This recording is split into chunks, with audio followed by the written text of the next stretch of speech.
ये सुनिए जी, वफाकी हुकूमत एक साल बाद कुछ अहम तब्दीलियाँ करने जा रही है। काबीना में कुछ नए लोग आ रहे हैं, कुछ पुराने वजीर जा रहे हैं। कुछ वज़रा की एक साला कारकर्दगी बता रही है कि वो काम कम आराम ज़्यादा करते हैं। काबीना में रद्दोबदल इस बात का इशारा है कि वज़ीर आज़म शहबाज शरीफ कुछ वज़ीरों की कारकर्दगी से मुतमईन नहीं है। और दूसरी तरफ हुकूमत की इत्तेहादी जमात पीपल्स पार्टी भी लीगी हुकूमत से ज़्यादा खुश नहीं है। बिलावल भुट्टो जरदारी ने ऑक्सफोर्ड यूनिवर्सिटी में 26वीं तरमीम और पीका कानून की मंजूरी का जिक्र करते हुए हुकूमती पॉलिसीज़ को निशाने पर रखा और ये एतराफ़ भी किया कि पाकिस्तान में जमहूरियत ज़्यादा मुस्तहकम नहीं। अच्छा जी, ये तो आपने तफसीली सुन लिया। इनको सिर्फ बिलावल ही नहीं, बाय द वे, अब तो मुफाहमत के बादशाह सदर आसिफ जरदारी भी बोलने पर मजबूर हो गए हैं और ज़राए बताते हैं कि अरकान असम्बली से मुलाकात में आसिफ जरदारी ने शिकवा किया कि सिंध और बलूचिस्तान के मसाइल हल नहीं हो रहे और ये भी कहा कि पंजाब में बल्दियाती इंतखाबात में ताख़ीर नहीं होनी चाहिए, बल्कि उन्होंने आने वाले दिनों में बिलावल के साथ खुद पंजाब में डेरा जमाने का ऐलान भी किया और इससे पहले भी पीपल्स पार्टी वफाकी हुकूमत को हदफ तनकीद बनाती रही है। और अब रमज़ान के बाद तहरीक इंसाफ भी अपोजिशन इत्तेहाद के साथ सड़कों पर आने की तैयारियों में है, आपको बताइए। और ये भी कहा जा रहा है कि वफाकी काबीना में ऐसे लोगों को लाया जाए जो अपोजिशन के बयाने का तो मुकाबला करें मगर पीपल्स पार्टी को भी राज़ी रखने का फ़न जो है वो जानते हो। तो फिर तो हर फन मौला ही होने चाहिए लोग। और बिलावल साहब ने जो गुफ्तगू की ना, that desire to control every headline, the desire to control every tweet, the desire to control whatever is said or written, ये बड़ी खौफनाक डिज़ायर है।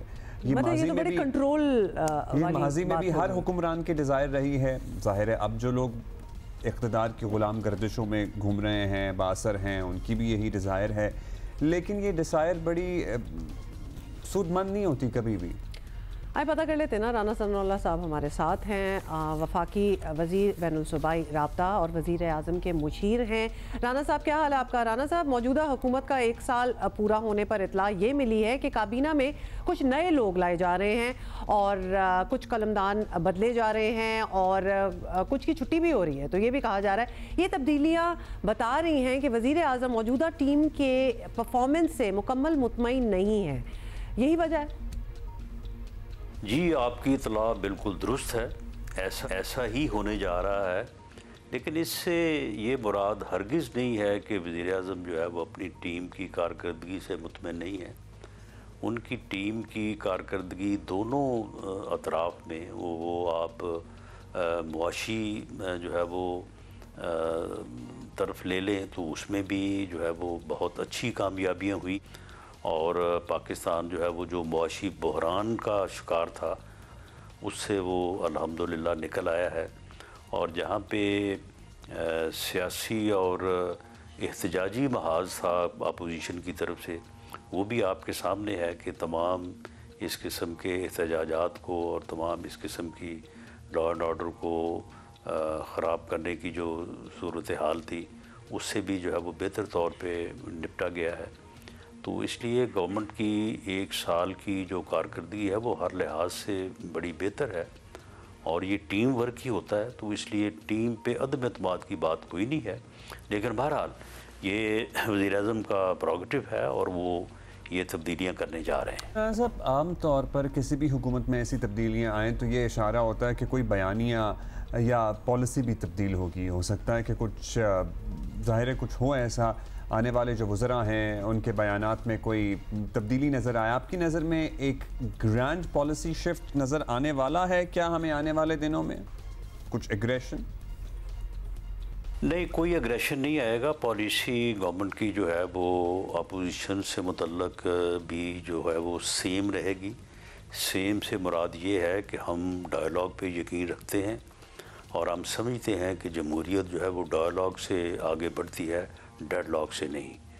और बाकी जो पॉलिसीज़ हैं उनमें भी कोई ऐसा फ़र्क नहीं आएगा। अग्रेशन हुकूमत का जो है वो काम नहीं होता। अग्रेशन तो अपोजिशन दिखाती है, हुकूमत ने तो मामलात को जो है वो ठंडा करना होता है और मामलात को सबको साथ लेके चलना होता है।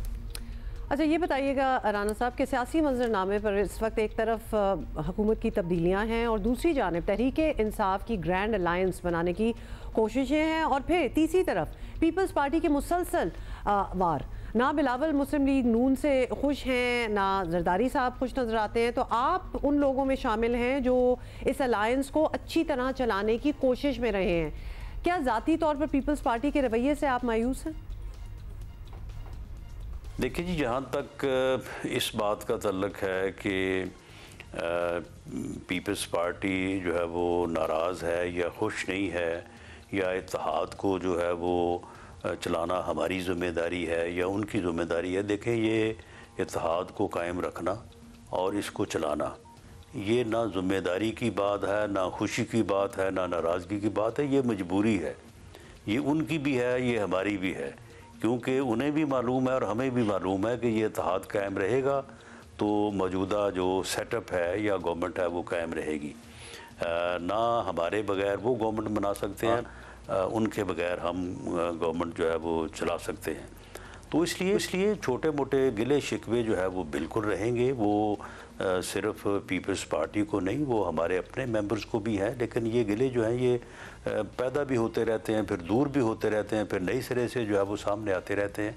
इस सिलसिले में एक कमेटी वज़ीर-ए-आज़म साहब ने बनाई हुई है, जिसमें इसहाक डार साहब हैं, मैं भी हूँ, बाकी कुछ हमारे सीनियर मेंबर्स हैं, पीपल्स पार्टी के लोग हैं, गवर्नर साहब हैं, पंजाब के गवर्नर। तो हमारी मीटिंग्स होती रहती हैं और जो हम कोशिश करते हैं कि जो इश्यूज़ हैं उनको बेहतर अंदाज से जो है वो रिज़ॉल्व किया जाए। जहाँ तक इत्तेहाद का मामला है तो देखिए, ये ग्रैंड इत्तेहाद बने या सिंपल इत्तेहाद बने, इत्तेहाद के बनने से जो मेरी एक नाक़िस समझ है उसके मुताबिक बेहतरी आएगी। उसकी वजह ये है कि अगर उस इत्तेहाद में मौलाना फजल रहमान जैसे, महमूद ख़ान अचकजई जैसे, शायद खाकान अब्बासी साहब जैसे, अख्तर मैंगल साहब जैसे और जो हमारे सीनियर लोग हैं, अगर वो लोग बैठेंगे तो अगर वो एहतजाज का रास्ता भी इख्तियार करेंगे तो वो आइन और कानून के मुताबिक जो है वो इख्तियार करेंगे। हिकमत प्रिवेल करेगी, सैनिटी प्रिवेल करेगी। वो जो है कि जी हमने सरों से कफर बांध लिए हैं और अब हमने जनाजे पढ़ने का भी जो है वो ऐलान कर दिया और अब घराव करेंगे, जलाओ करेंगे, उसमें तो कम से कम जो है वो कमी आएगी और ऐसे लोग जो हैं वो इस किस्म के एजेंडे को लेके आगे नहीं बढ़। और जो प्रॉब्लम्स हैं वो अगर अब हैं तो पहले भी यही थे। 18 का इलेक्शन कौन सा जो है वो एक मुत्तफ़िका राय था, जो कि अब जो है वो अगर इलेक्शन से मुतल्लक उन दोस्तों को रिजर्वेशंस हैं तो इन चीज़ों के ऊपर बैठ के बात हो सकती है। तो मैं समझता हूँ कि इस इत्तेहाद का वजूद में आना जो है वो पाकिस्तान के लिए बेहतर होगा, पाकिस्तान की सियासत के लिए बेहतर होगा और जमहूरियत के लिए बेहतर होगा। लेट्स सी क्या होता है। आपने ऑपोजिशन का भी एक इत्तेहाद बनना चाहिए जिसमें आपने कुछ नाम भी लिए जो जिनकी वजह से आपको लगता है, आपने की गुफ्तगू पहले भी सुन रहे थे, सैनिटी प्रिवेल होगी। अब एक और सवाल और एक मामला जो आपकी वजारत से भी मुतल्लिक है और वो बतौर पाकिस्तानी हम सबको जोड़ता भी है, मतलब चंद ही चीज़ें हैं ना जो हम सबको एक साथ जोड़ती हैं। तो क्या हुकूमत किसी सतह पर क्रिकेट के निज़ाम में एहतसाब तब्दीलियों का भी इरादा रखती है? कुछ ऐसा होना चाहिए या नहीं आपकी नज़र में? जी, मेरी वजारत से मुतल्लिका बिल्कुल नहीं है। जो हमारा केयर टेकर सेटअप था, उन्होंने पाकिस्तान क्रिकेट बोर्ड को जो है वो वजारत से और इस किस्म के कंट्रोल से जो है वो बिल्कुल आज़ाद कर दिया था। तो अब वो क्रिकेट बोर्ड जो है वो एक इंडिपेंडेंट अदारा है, वो जो जी में चाहे जिस तरह से चाहे वो कर सकता है और उन्होंने किया है। और जो किया है उसके ऊपर मेरी ज़ाती राय है, मैं वज़ीर-ए-आज़म से ज़रूर इस बात की इस्तदा करूँगा कि इसके ऊपर कैबिनेट में बहस होनी चाहिए और इसके ऊपर पार्लियामेंट में बहस होनी चाहिए। ये को अब की बात नहीं है, ये एक चेयरमैन या एक दफ़ा किसी चेयरमैन के अपॉइंट होने की बात नहीं है। ये एक सिलसिला है। पिछले 5 साल आप देखें ना, या 10 साल आप देख लें कि होता क्या रहा है वहाँ पे। कॉलेज, यूनिवर्सिटी, जो डिस्ट्रिक्ट के ऊपर गेम्स हैं, क्लब्स हैं, उनकी क्या हालत है, उनके ऊपर क्या पैसे खर्च हो रहे हैं और जो ऊपर आके जो है वो किस किस्म के जो है वो अखराजात हैं। ये सारी चीज़ें जो है ये कौम के सामने भी आनी चाहिए, पार्लियामेंट के सामने भी जो है वो आनी चाहिए। ये 50-50 लाख के जो है वो मेंटोर बना दिए और वो मेंटोर खुद मीडिया में ये कहते हुए सुने गए हैं, उनकी वीडियोस मौजूद हैं कि जी हमें पता ही नहीं है हमारा काम क्या है। यानी काम ना करने के जो है वो 50-50 लाख रुपया जो है वो महीना ले रहे हैं। दूसरे जो ज़िम्मेदारान हैं उनके पर्क्स एंड प्रिविलेज को आप देखें तो आप परेशान हो जाएं कि ये पाकिस्तान है या ये कोई यूरोपी जो है वो तरक्की याफ्ता जो है वो मुल्क है। तो ये सारी चीज़ें ऐसी हैं जिसके ऊपर यकीनन वज़ीर-ए-आज़म साहब ख़ुद भी जो है वो इसका नोटिस लेंगे और हम भी उनसे कहेंगे कि इसको पार्लियामेंट में भी डिस्कस किया जाए, कैबिनेट में डिस्कस किया जाए और इसे ये कोई एक यानी साल की या 2 साल की या इवन 5 साल की बात नहीं है। ये एक सिलसिला है कि जो काफ़ी अरसा से चला आ रहा है कि मर्ज़ी से और जो है वो अपनी ताकत पे लोग जो है वहाँ पे जो है वो आ जाते हैं और उसके बाद फिर जो है वो मर्जी करते हैं और उसकी वजह से जो है वो क्रिकेट का और क्रिकेट बोर्ड का जो हाल है, तो इसमें बेहतरी आनी चाहिए और एक ऐसा तरीक़ाकार वहाँ पे बनना चाहिए कि ये एक मुस्तकिल अदारे या बोर्ड के तौर पे जो है इसकी एक ऐसी शक्ल सामने आए कि जिस तरह से बाकी दुनिया में है उस तरह से, बल्कि जो दूसरी स्पोर्ट्स एसोसिएशंस हैं वहाँ पे भी कोई हाल नहीं है।